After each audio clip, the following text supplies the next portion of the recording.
Megan Woods. Thank you, Mr Chairman. And it's my pleasure to take another call on part 2 of this bill, and I want to speak specifically to clause 16. Mr Chairman, and I want to acknowledge some of the changes that were made to this clause at Select Committee. So this clause is the clause that deals with the disclosure of information and was subject to a great deal of submissions, and the legislation that we have before us reflects some of those submissions, so very much the bill that is in front of us, Mr Chairman, and I want to talk about some of the changes that were made and also to talk to the supplementary order paper in the name of Eugenie Sage that suggests a further amendment to this clause, which Labour will be supporting, Mr Chairman. So clause 16 is the clause in this piece of legislation which gives the Secretary and the Government Statistician the power to withhold information or analysis that will be or has been used in an environment report to be published. Now, the stated intention of this clause on the surface is very good, Mr Chairman. The stated intention of the clause is to try and ensure some of put in place some of the barriers to political interference that we have been advocating for in other parts of this legislation, that those are to be kept and withheld so that there can't be that level of ministerial interference. We had a very good submission from Jan Wright, the Parliamentary Commissioner for the Environment, on this clause 16,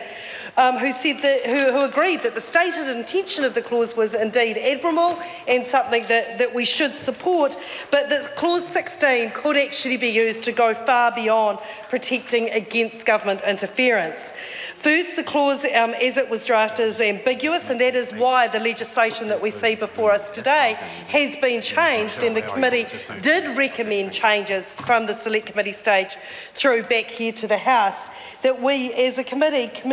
recommended that clause 16 be amended to clarify that the Government Statistician could withhold access only to untested and untested data prepared for the purposes of this Act. So it didn't mean when information that was going to be brought in from other sources, held by regional councils or other bodies, but was going to be used under this Act, that there could be barriers to that being used in other places. And Mr Chairman, I want to acknowledge the work in the Select Committee in making this change, because although we don't support this bill in its current form, unless of course the government has had a change of heart and is going to support the amendments to clause 18, I do think that there has been an improvement to this piece of legislation by tidying up clause 16 and making sure that we're not putting ring fences around information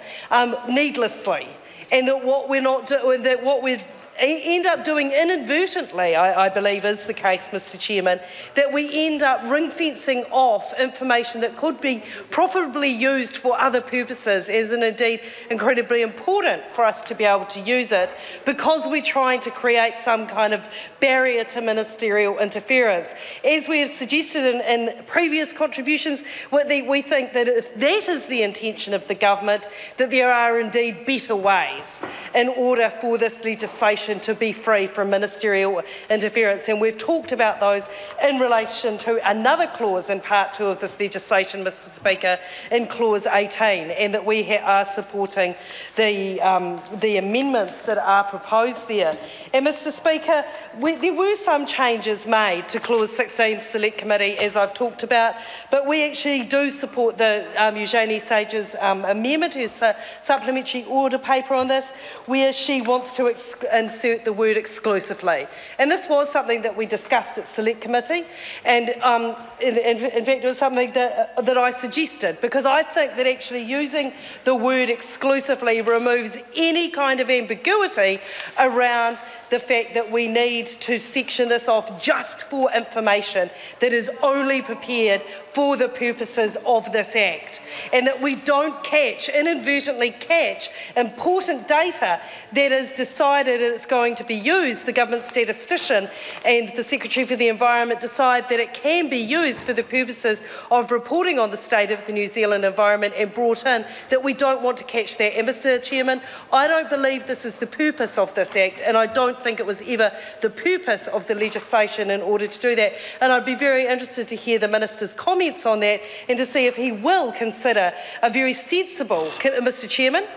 Megan Woods. Thank you, Mr Chairman. A very sensible change to Clause 16, which will actually ensure that we don't inadvertently use tie up information that doesn't need to be. And I think that's something that we heard very strongly in submissions, and it is a sensible suggestion. I want to also speak briefly and leave the bulk of that in support of my colleague William Seo's supplementary order paper that he has put on the House for this reading, that asks that we not only consider New Zealand when we're considering the state of the New Zealand environment, but that we actually consider the flow-on effect to our region. That we think about our environmental actions in the context of our place in the world, our place as a leader in the Pacific, and the impacts that our environmental actions and our actions around climate change in particular are going to make on our Pacific neighbours. I think this is a fantastic supplementary order paper. It is certainly one that Labour will be supporting,